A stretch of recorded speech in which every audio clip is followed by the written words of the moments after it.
Welcome back. आज का हमारा टॉपिक है रिस्क मैनेजमेंट। रिस्क मैनेजमेंट कौन करता है? खतरों के खिलाड़ी। This is another important topic of CA final SFM theory. तो क्या आप तैयार हैं खतरों का सामना करने के लिए? तो चलिए हम स्टार्ट करते हैं अपना आज का टॉपिक।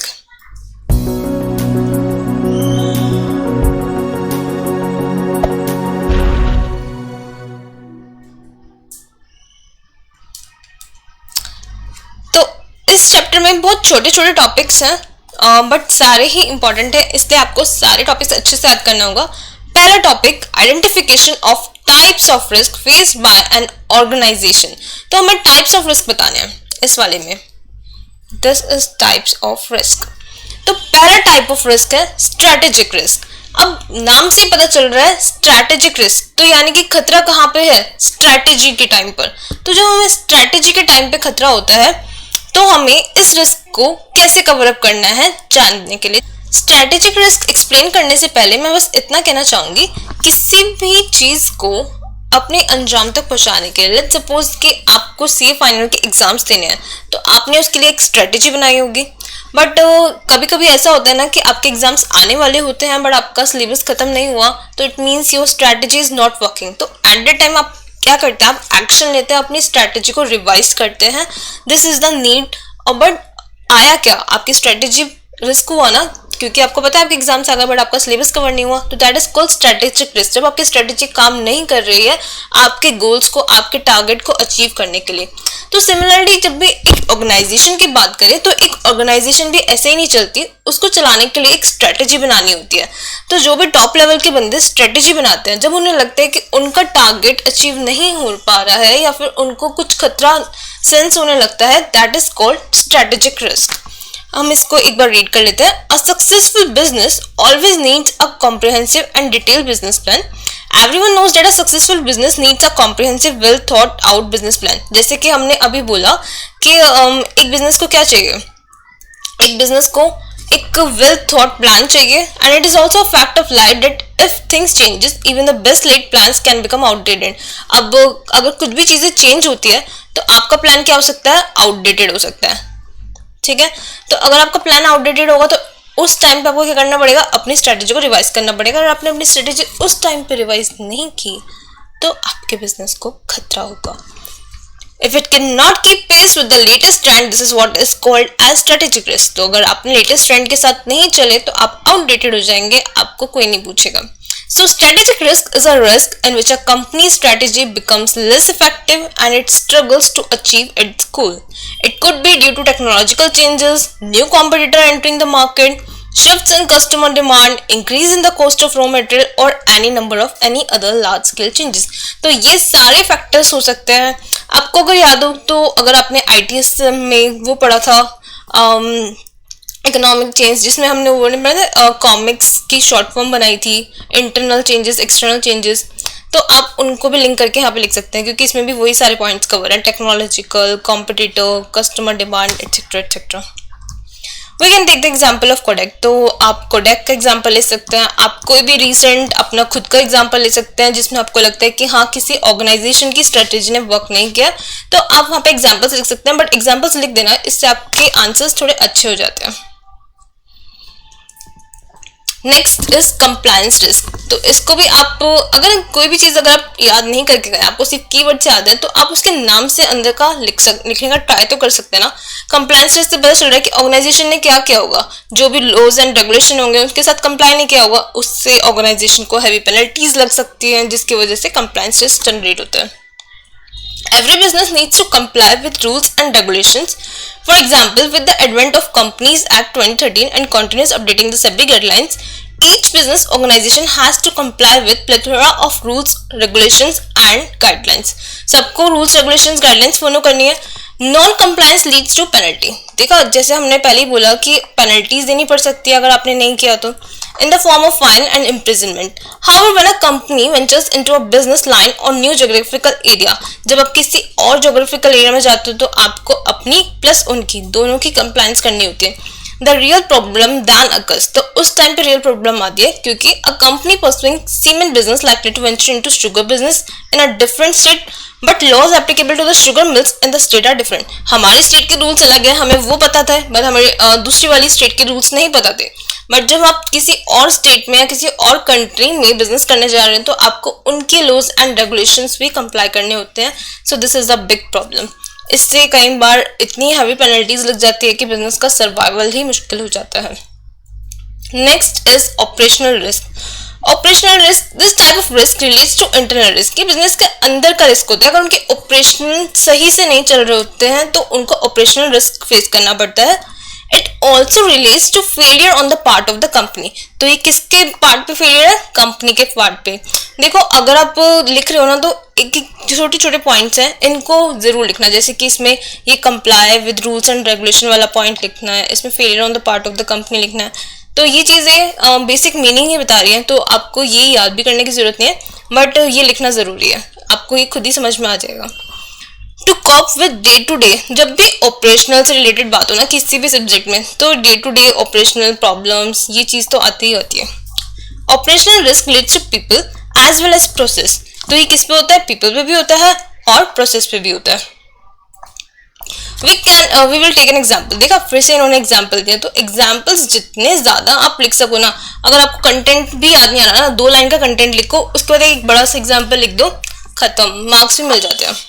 तो ऐसे ही इन्होंने एक एग्जाम्पल बना के लिख दिया, आप अपनी तरफ से कोई भी एग्जाम्पल बना के लिख सकते हैं। Next is financial risk. This is important क्योंकि इस पे एक सेपरेट क्वेश्चन भी आ जाता है फाइनेंशियल रिस्क पे। अगर वो चाहे तो टाइप्स ऑफ रिस्क में ऐसे पूछेगा 4, तो आप उसमें चारों मेंशन कर देंगे, तब आपको फाइनेंशियल रिस्क बहुत डिटेल में जाने की जरूरत नहीं है। बट अगर फाइनेंशियल रिस्क पे अलग से क्वेश्चन आता है 4 मार्क्स का, तो आपको ये पूरा लिखना पड़ेगा। तो इसलिए एक बार इसको अच्छे से पढ़ लेते हैं। फाइनेंशियल रिस्क क्या है? Financial risk is referred as the unexpected changes in financial condition such as, देखो फाइनेंस की बात हुई है तो ऑब्वियसली प्राइस की बात करेंगे हम, एक्सचेंज रेट की बात करेंगे, क्रेडिट रेटिंग की बात करेंगे, ये सब फाइनेंस टर्म है, राइट। तो political risk is not a financial risk in direct sense. यार देखो, पॉलिटिकल रिस्क और फाइनेंशियल रिस्क तो अलग अलग है, नाम से ऐसा लगता है, बट पॉलिटिकल रिस्क की वजह से कंपनी को फाइनेंशियल रिस्क बेयर करना पड़ता है। आप पूछेंगे कैसे, तो वो हम आगे डिस्कस करते हैं, बट अभी सिर्फ इतना देखिए। तो political risk is not a financial risk in direct sense, but same can be included as any unexpected political change in any foreign country may lead to country risk which may ultimately may result in financial loss। तो इसकी वजह से क्या हो सकता है? आपको financial loss हो सकता है। Accordingly, the broadly financial risk can be divided into following categories। तो अब हमने फाइनेंशियल रिस्क को भी अंदर पढ़ना है कि क्या क्या होते हैं इसके अंदर। पहला, काउंटर पार्टी रिस्क। अब आप बोलेंगे काउंटर पार्टी रिस्क क्या होता है, तो थोड़ा सा सोचिए कि काउंटर पार्टी रिस्क से क्या वो बोलना चाहते हैं। काउंटर पार्टी कौन होगी? जिसके साथ आप डील कर रहे हैं, एक पार्टी आप और एक के साथ आप डील कर रहे हैं, that is counter party. Let's suppose आपने किसी से रॉ मटेरियल परचेज किया और आपने एडवांस में पेमेंट कर दी। अब उस बंदे ने आपको रॉ मटेरियल डिलीवर ही नहीं किया, तो इससे क्या होगा?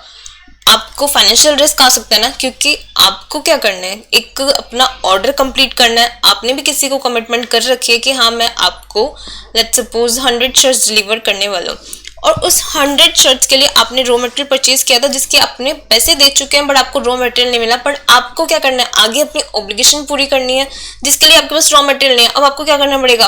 आपको फाइनेंशियल रिस्क आ गया, आप फाइनेंशियल शॉर्टेज में चल रहे हैं, या तो आपको और लोन लेना पड़ेगा या कुछ भी करो, आप फंस चुके हैं ना इस चीज से।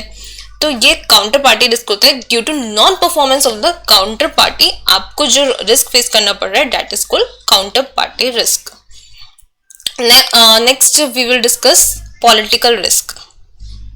इसके अंदर अगर आप कुछ हाईलाइट करना है तो आप कर सकते हो।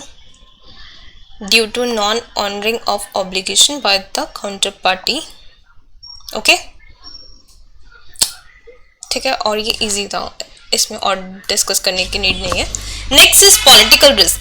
Generally this type of risk is faced by and overseas investors as the adverse action by the government of host country may lead to huge losses। This can be on any of the following form. देखो अब हम अपनी political parties को जानते हैं कि वो कैसा परफॉर्म करती है, बट लेट्स सपोज जो दूसरी कंट्री से कोई बंदा हमारे साथ डील कर रहा है, तो यहाँ के जो पॉलिटिकल चेंजेस होंगे, लेट्स सपोज हमारी गवर्नमेंट ने बोला कि हाँ इस कंट्री के साथ डील करना रिस्ट्रिक्टेड है। अब आपने तो ऑर्डर प्लेस कर दिया था, आप बाहर इंपोर्ट एक्सपोर्ट करते थे, ठीक है, तो अब उस पार्टी का यहाँ वाली उनको नहीं पता था ना कि क्या होने वाला है। अब ये जो रिस्ट्रिक्शंस क्रिएट हुई है उसकी वजह से ये पॉलिटिकल रिस्क हुआ। आपको नहीं पता था क्या होने वाला था, बट पॉलिटिकल पार्टी की चेंजेस की वजह से आपके यहाँ पे रिस्क आया। सो इसमें इन्होंने एग्जाम्पल्स भी दिए, दैट इज कन्फिस्केशन और डिस्ट्रिक्शन ऑफ ओवरसीज प्रॉपर्टीज, या तो ऐसा भी हो सकता है, rationing of remittance to home country, restrictions on conversion of local currency of host country into foreign currency, restriction as to borrowings, invalidation of patents, price control of products। तो political risk इनमें से किसी भी factor की वजह से आ सकता है, which ultimately leads to you financial risk, क्योंकि हर एक चीज में आपका पैसा इन्वॉल्व होता है और किसी भी छोटे मोटे चेंजेस की वजह से, नॉट छोटे मोटे, यहाँ पे बहुत बड़े चेंजेस है जिसकी वजह से आपको ह्यूज लॉस फेस करना पड़ सकता है। Next is interest rate risk. This is pure finance term, interest rate risk. अब इसका डायरेक्ट इम्पैक्ट आपको पड़ेगा आपके फाइनेंशियल रिस्क पे। This risk occur due to change in interest rate. तो ये किसकी वजह से होता है? चेंज इन इंटरेस्ट रेट, जो कि होते ही रहते हैं, resulting in change in asset and liability. अब इंटरेस्ट रेट चेंज होगा तो उससे आपके एसेट एंड लायबिलिटीज चेंज होंगी। This risk is more important for banking companies, obviously ना, क्योंकि बैंकिंग कंपनीज के तो कोर प्रोडक्ट्स, उनके तो एसेट एंड लायबिलिटीज ही ये सब होता है ना, तो फिर अगर इसमें चेंज आता है तो बैंकिंग कंपनीज को ये रिस्क सबसे ज्यादा फेस करना पड़ता है, as their balance sheet items are more interest sensitive and their base for earning is spread between borrowing and lending rates. Okay, next is currency risk. अब करेंसी रिस्क भी बहुत सिमिलर है, exchange rate change होता है तो उस exchange rate से currency risk आता है। This risk mainly affects the organisation dealing with forex. अब ऑब्वियसली ना कि अगर आप इंडिया में ही हो, इंडिया की करेंसी में डील करोगे तो आपको किस बात का रिस्क? रिस्क तो तभी होगा ना जब एक बंदा फॉरेन करेंसी में डील करता है, उनके बाहर के बायर सेलर हैं, तो फिर उसको जो फॉरेन करेंसी आता है, अब एक्सचेंज रेट फ्लक्चुएशन हुआ तो उसको तो देखना पड़ेगा ना कि अब उसको पैसे ज्यादा मिल रहे हैं, कम मिल रहे हैं। तो ये वाला रिस्क किसको आता है? जो ऑर्गेनाइजेशन डील करती है फॉरेन करेंसी में, as their cash flow changes with the movement in the currency exchange rate. This risk can be affected by cash flow adversely और फेवरेबली। हो सकता है कभी तो फायदा हो जाए एक्सचेंज रेट कम ज्यादा होने से, और कभी आपको लॉस भी हो सकता है। ओके, एग्जाम्पल इन्होंने कोट किया है, आप भी एक एग्जाम्पल कोट कर सकते हैं। ये बहुत सिंपल कॉन्सेप्ट है, इसलिए इसका एग्जाम्पल तो आप खुद से देख लीजिएगा। Next is liquidity risk. What is liquidity risk? Liquidity risk can be defined as inability of organization to meet its liability whenever they become due। तो लिक्विडिटी क्या बोलते हैं? मतलब कोई लाइबिलिटी थी, अब आपको उसको पे करने की बारी आई, बट आपके पास इतने पैसे नहीं है, इतना लिक्विड एसेट्स नहीं है, इतना कैश नहीं है कि आप अपनी लाइबिलिटीज को पे ऑफ कर सके। So that is called liquidity risk. This risk mainly arises when organization is unable to generate adequate cash or there may be some mismatch in period of cash flow generation।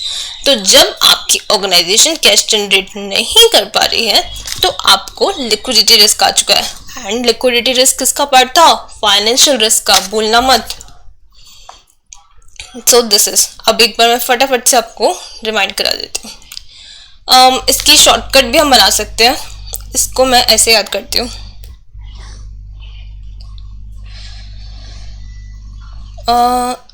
देखो हमारे पास इसमें 4 factors हैं, आप इसको ऐसे याद कर लीजिए, FOC स्ट्रेटेजी। FOC एक बहुत कॉमन टर्म है, ये आपने IDT या फिर अदर सब्जेक्ट्स में भी पढ़ा होगा FOC, तो ये FOC आपको इजीली याद हो जाएगा। तो FOC की स्ट्रेटेजी, इसकी शॉर्ट फॉर्म ऐसे रख लीजिए, FOC की स्ट्रेटेजी। ठीक है, तो F financial risk, O operational risk, C compliance risk, S strategic risk. तो ये 4 रिस्क हो गए, 4 मार्क्स का क्वेश्चन पक्के। दोबारा बोलो, FOC की स्ट्रेटेजी। तो टाइप्स ऑफ रिस्क, FOC की strategic, F financial risk, O operational risk, C compliance, S strategic risk. Okay, तो स्ट्रेटेजिक रिस्क कौन सी थी? जब आपकी स्ट्रेटेजी अच्छी नहीं बनी थी, आपके प्लान्स आउटडेटेड थे और आप ट्रेंड के साथ नहीं चल रहे थे। ऑपरेशनल, उसके बाद था हमारा कंप्लायंस रिस्क। कंप्लायंस रिस्क में हमने देखा जब आपने कंप्लाई नहीं किया था रूल्स एंड रेगुलेशन के साथ और आपको हैवी पेनल्टीज पे करनी पड़ी। ऑपरेशनल रिस्क, ये कंपनी के पार्ट पे फेलियर थी, आप अपने day to day operational problems के साथ परफेक्टली डील नहीं कर पा रहे थे, तो ये आपका ऑपरेशनल रिस्क था। फाइनेंशियल रिस्क, इसमें फाइनेंशियल कंडीशंस चेंज हुई थी जैसे कि price, exchange rate, credit ratings, interest rate etcetera etcetera, और इसके भी हमने 4 पार्ट देखे जिसको हम याद कर सकते हैं। CPCI, C counter party, P political risk, again C currency risk and I interest risk. There is one more liquidity risk, तो इसको भी आप ऐसे याद कर लीजिए। CPCI की लिक्विडिटी हो गई, CPCI की लिक्विडिटी हो गई, ऐसे याद कर लीजिए CPCIL, या फिर जैसे भी आपको ठीक लगे, कोई और अच्छा बना सकते हो तो बना लीजिए, अदरवाइज इसको ऐसे याद कर सकते हैं CPCI की लिक्विडिटी हो गई। तो चलिए हम नेक्स्ट टॉपिक पे, आपको ये टॉपिक अच्छा लगा तो लाइक कर दो यार वीडियो को। तो चलिए चलते हैं अपने नेक्स्ट टॉपिक पे, that is evolution of financial risk. This is a interesting topic. अब ये देखिए, हमने देखा फाइनेंशियल रिस्क क्या होता है। अब फाइनेंशियल रिस्क को हम 3 अलग अलग पॉइंट ऑफ व्यू से देखते हैं। कौन कौन? Stakeholder, company and government. तो इन तीनों का पॉइंट ऑफ व्यू क्या है, चलो जानते हैं। ये क्या बोलेंगे? स्टेक होल्डर क्या सोच सकता है? स्टेक होल्डर को अपने पैसे से मतलब है, उसका पैसा कंपनी में लगा हुआ है, और ये तो आप लोगों को अच्छे से पता है, अगर कंपनी का लिक्विडेशन होता है तो सबसे लास्ट में किसकी बारी आती है? इक्विटीज की। पैसा भी वो लगा रहे, सब कुछ करते हैं, और जब सब कुछ बचा कुछ थोड़ा बहुत होता है ना, वो जाके इनको मिलता है। तो इनको ना ये टेंशन रहती है कि यार हमारी कंपनी में इतना सारा डेट ले रखा है, तो पहले उनकी पेमेंट होती रहेगी, हमें क्या मिलेगा? कुछ नहीं। तो जितने भी फाइनेंशियल इवेंट्स होते हैं, फाइनेंशियल रिस्क होते हैं, सबसे ज्यादा खतरा किसको होता है? इक्विटी को, क्योंकि इन्हें लास्ट में कुछ नहीं मिलने वाला। ये इन्होंने बोला कि they are least prioritised. Okay, even for a lender, existing gearing ratio is also a risk, since company having high gearing faces more risk in default of payment of interest and principal repayment। कुछ भी खतरा होगा सबसे ज्यादा stake holders को होगा। Stake holders में इन्होंने लेंडर्स को भी कन्वर्ट कर लिया, क्योंकि अगर कंपनी लॉस में जा रही है तो फिर उनका debt repayment, principal repayment, interest repayment ये सब नहीं दे पाएगी। अब कंपनी के पॉइंट ऑफ व्यू से अगर हम सोचें तो क्या कंपनी क्या सोचती है? कंपनी ये सोचती है कि अगर मैंने किसी से ज्यादा पैसे बोरो कर लिए तो क्या होगा? मैं उनके पैसे रीपे करने नहीं कर पाए तो लिक्विडेशन हो जाएगा। या लेट्स सपोज मैंने किसी ऐसे पर्सन को हमने लेंड कर दिया जिसने हमारे पैसे वापस नहीं किए, तो क्या होगा? अल्टीमेटली डूबे तो हमारे पैसे ना, फिर से हमारा लिक्विडेशन हो जाएगा। तो कंपनी के माइंड में ये टेंशन चलती है। अब बात करते हैं गवर्नमेंट की। गवर्नमेंट क्या सोचती है? गवर्नमेंट ये सोचती है कि अगर ये ऑर्गेनाइजेशन डूबी, लेट्स सपोज ये बैंक था और ये बैंक डूब गया, तो लोगों के माइंड में क्या इमेज रह जाएगी बैंक की? लोग तो ये सोचेंगे ना, बैंक में पैसे रखना बेकार है, बैंक तो डूब जाते हैं। फिर क्या करेंगे? लोग घर में गड्ढा खोद के पैसे रखेंगे। गवर्नमेंट कहेगी ना ना ना ना, ऐसा नहीं कर सकते, ट्रस्ट बहुत जरूरी है। तो ये ट्रस्ट रहे लोगों के मन में, एक फाइनेंशियल इंस्टीट्यूशन के लिए ये बहुत जरूरी फैक्टर होता है। तो गवर्नमेंट की ये टेंशन रहती है। तो हमने फाइनेंशियल रिस्क को 3 अलग अलग पर्सपेक्टिव से इवेल्युएट किया है। इसको आप अच्छे से लिख देंगे तो फिर आपको 4 मार्क्स मिल जाएंगे। इजी था। तो चले हम नेक्स्ट टॉपिक पे, value at risk. This is very very very very very important topic. इसको आप अच्छे से मार्क कर लीजिएगा। इस पे प्रैक्टिकल भी आता है, इस पे थ्योरी भी आती है, तो इसलिए आप इसको बहुत अच्छे से याद कर लीजिए। तो क्या होता है वैल्यू एट रिस्क? ये आपने इन्वेस्टमेंट की, तो आपने जो इन्वेस्टमेंट की ना, उस इन्वेस्टमेंट पे मैक्सिमम आपको कितना पॉसिबल रिस्क हो सकता है ना, ये वार मेजर करता है, value at risk.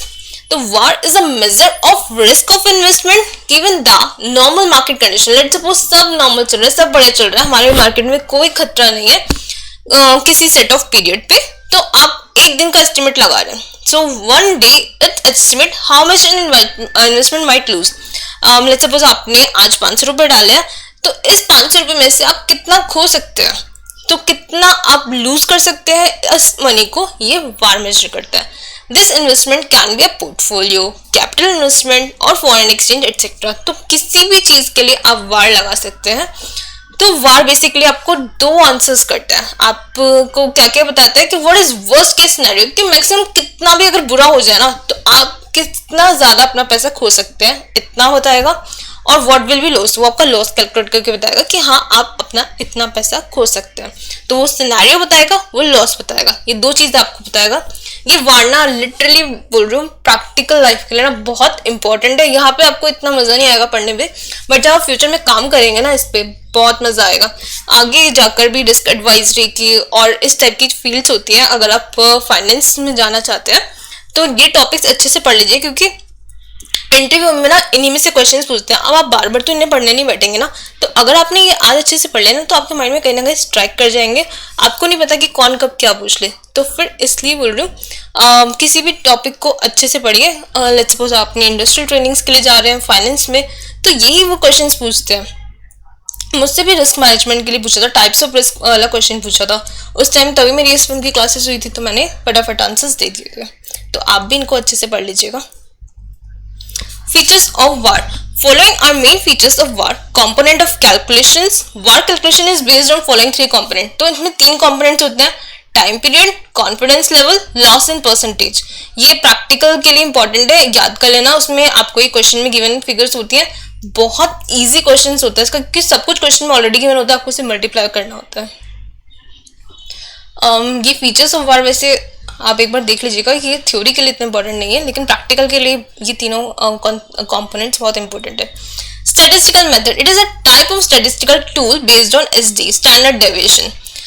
Time horizon, VaR can be applied for different time horizon, say it can be 1 day, 1 week, 1 month and so on. जितना टाइम का आपको निकालना है, you are free for that.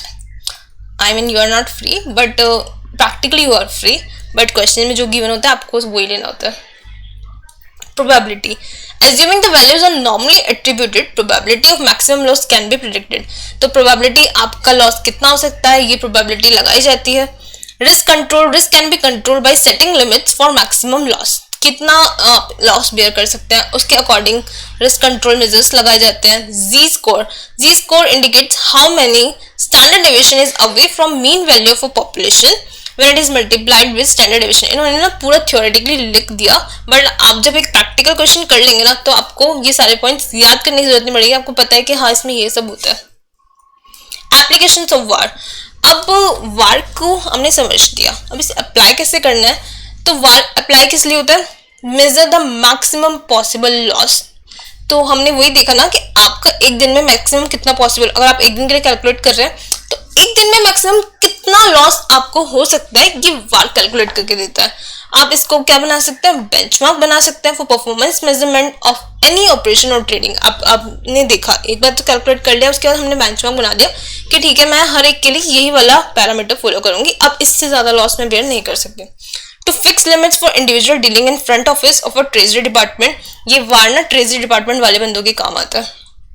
To enable the management to decide the trading strategy, इस वार से ही trading strategy decide होती है। मैं बोल रहा हूँ ना कि प्रैक्टिकल पर्पस के लिए बहुत इंपॉर्टेंट है, हर जगह ये वार ही काम आता है। ट्रेजरी डिपार्टमेंट्स में या फिर किसी को ट्रेडिंग स्ट्रेटेजीज बनानी है तब, एसेट एंड लायबिलिटी मैनेजमेंट की फील्ड्स होती है, बैंक्स में, हर जगह ये वार का कॉन्सेप्ट यूज होता है। उसके बाद ये एग्जाम्पल है, appropriate method for identification and management of financial risk। इसमें ये आपका counter party risk, political risk, ये हमने पढ़ लिया है। इसको और डिटेल में पढ़ना है तो आप पढ़ सकते हैं। इंटरेस्ट रेट रिस्क, CPCI हमने इसकी बनाई थी, याद है आपको, CPCI, counter party, political, currency and interest rate risk. इनमें क्या क्या मतलब आइडेंटिफाई क्या क्या होते हैं वो सब इन्होंने बताए हुए हैं, वो भी आप एक बार देख लीजिएगा। फिनिश्ड, हमारा चैप्टर खत्म। अब देखेंगे यहाँ पे इन्होंने क्या पूछा हुआ है, explain the significance of war, that you can explain. हमने वार का कॉन्सेप्ट देख लिया। The financial risk can B viewed from different perspective, explain. अब फाइनेंशियल रिस्क पे मैंने बोला था कि अलग स्टार मार्क्स का क्वेश्चन पूछ लेता है, तो फाइनेंशियल रिस्क को आप एक्सप्लेन कर सकते हैं CPCI का रेफरेंस देकर। फिर उन्होंने यहाँ पे एक प्रैक्टिकल क्वेश्चन देखा। प्रैक्टिकल क्वेश्चन भी किससे पूछा है, वार से पूछा है, क्योंकि इस चैप्टर का एक यही प्रैक्टिकल क्वेश्चन बनता है। That's it. आई होप आपको ये वीडियो पसंद आई होगी और आपको रिस्क मैनेजमेंट अच्छे से समझ में आ गया होगा। इफ यू हैव डाउट्स तो please let me know. Thank you so much guys, bye bye, take care, अच्छे से पढ़ाई कीजिए।